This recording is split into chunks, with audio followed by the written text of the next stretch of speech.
Bonjour, je suis Anne Buzer, directrice de Rochallenge, et je suis très heureuse aujourd'hui de recevoir Alain et Aliona qui nous vient de Russie et plus particulièrement de la Sibérie. Est-ce que vous vous souvenez, il y a presque 2 ans, dans quel état d'esprit vous vous trouviez et comment vous avez trouvé Rochallenge au départ? En fait, moi, je vous avais connu une dizaine d'années plus tôt. C'est vrai? Oui. Et voilà, donc c'est quelque chose que j'avais entamé il y a 13-14 ans, et puis qui s'était arrêté parce que c'est vrai qu'on avait raté le premier rendez-vous, et puis entre deux, j'avais rencontré ma future ex-épouse. Voilà. Et puis voilà. Puis après, bon, j'ai vécu 10 ans, puis j'ai eu 2 enfants, on a divorcé, et puis voilà, donc j'ai repris où j'en étais. Il y a 2 ans, dans votre tête, comment ça s'est passé? Bon, envie de reconstruire ma vie, de refaire ma vie, ouais, de tourner la page, pourquoi de démarrer. avec Rochallenge en direction d'une personne d'un autre pays?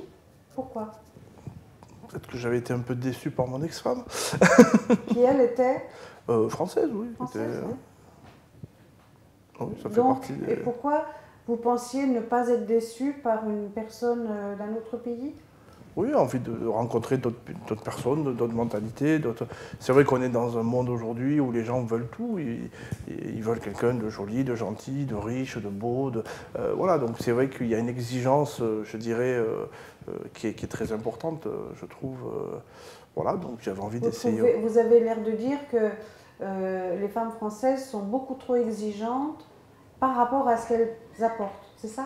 Même pas par rapport à ce qu'elles apportent, d'une façon générale, c'est vrai qu'on est dans une société où on s'est fait un peu avoir par les contes de fées, où on a tous l'impression qu'on va trouver quelqu'un de parfait, qui nous correspond, sans faire d'efforts. Voilà, et donc c'est vrai que dès qu'il y a le moindre problème, c'est vrai qu'on a recours très facilement au divorce, à séparation. Voilà, donc c'était voilà, envie d'essayer autre chose autrement. Quand est-ce que vous l'avez demandé en mariage? Dès qu'elle est arrivée en France. Oui. C'est-à-dire combien de temps à peu près après votre... On a dû faire les premiers emails, j'ai dû m'inscrire en octobre, on a dû faire les premiers emails sur novembre, je suis allé la voir en décembre, 10 jours en Sibérie, et elle est venue en février. Elle est arrivée 14 février et on s'est mariés 3 mars. Est-ce qu'il y a une différence de culture entre vous qui se ressent dans la vie quotidienne?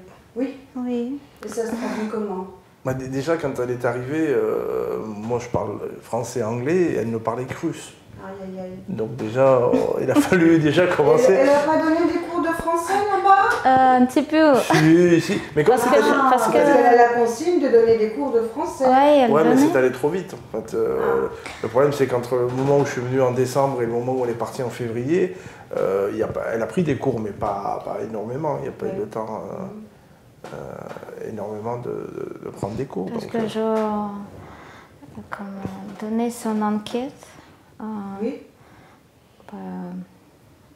pour Irina. Et après un mois, je suis partie, je m'avais... Ah oui, c'est rapide. Trop rapide, on va dire. Oui. Peut-être pas un mois. Un mois. Ben non, on s'est rencontrés en décembre et tu es venu au 14 février. Comment dans votre quotidien? Est-ce que c'est un plus? Est-ce que c'est un plus pour votre couple ou si c'est un moins? Il a fallu dans un premier temps, déjà se comprendre et après comprendre la culture de l'autre. Qu'est-ce qu'il attendait, qu'est-ce qui était normal, qu'est-ce qui n'était pas normal.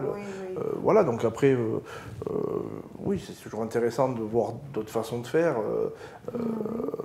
Voilà, au début, c'est une barrière qu'il faut franchir quelque part. Se comprendre ce qu'elle attend. Moi, quand j'étais en Russie, c'est vrai que c'était très difficile de gérer l'argent directement parce que je ne parlais pas russe.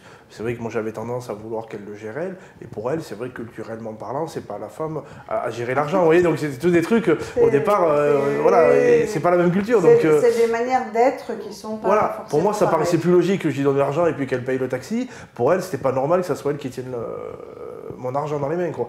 Donc ça, c'est des choses qu'on apprend au fur et à mesure. Donc les différences de culture, au départ, ça fait partie des choses qui font partie d'une barrière à passer, quoi. Est-ce que vous pensez que le rôle de Rochallenge, c'est un rôle important dans votre vie? Oui, de toute façon, on ne serait pas là ce soir sinon, hein, donc oui. On est important dans votre vie quand même. Hein. Oui, oui. Et vous, Aliona, vous pensez que si Eurochallenge n'avait pas existé, vous auriez quand même trouvé Alain? Je pense que c'est difficile. Difficile. Oui. Donc on est un bon trait d'union entre vous en fait. Hein. Écoutez, je vous félicite, je vous souhaite beaucoup de bonheur jusqu'à la fin de vos jours. Du bonheur et encore du bonheur.